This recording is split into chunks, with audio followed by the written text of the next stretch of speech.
And we begin on this Wednesday afternoon with developing news. High school athletes are fighting to save their season. After a decision to cancel tackle football because of the pandemic, players, coaches, and parents are protesting.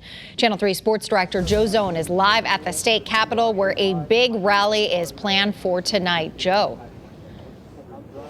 Yeah, the rally is really planned for about 5 o'clock. That's when a big crowd is expected here. So we're an hour before, and players, coaches just started to show up. I've got Han Madison here. I've got Xavier. I've got East Haven players just starting to show up. Look, we have seen these rallies already twice before, once back in March when the CIAC decided that it would cancel the winter season, and then just last month when the CIAC decided to pause the fall season. Football players, here's what they want. They want the same thing that their classmates have, that their other athletes in school have, the field hockey players and the soccer players, the kids in cross country. They want to be able to play their games. But here's the development. The Department of Public Health, going on guidelines by the National Association, the National Federation for High Schools, has said that it's too risky.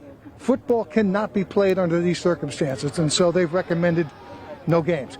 The CIAC, hoping to have some sort of compromise with the Department of Health to play the games, waited. Well, they realized finally, the CIAC did, that there was going to be no compromise, and so they have canceled football games for the season. They are still allowed to practice, but no games to be played right now.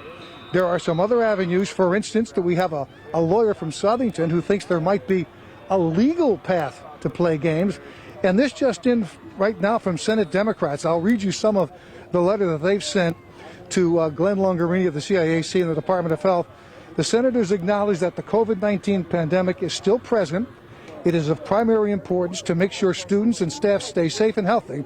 However, it's also imperative that the CIAC and the Department of Public Health factor in mental health when making decisions around school programs this academic year. Part of a letter just sent out by Senate Democrats. Also, Republicans have sent out a letter. They also want to see something done.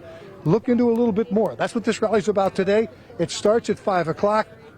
We're expecting maybe 1,000 people here to get through this thing. I'm live right now at the state capitol. We'll be back later on when this thing starts to roll. Aaron, back to you.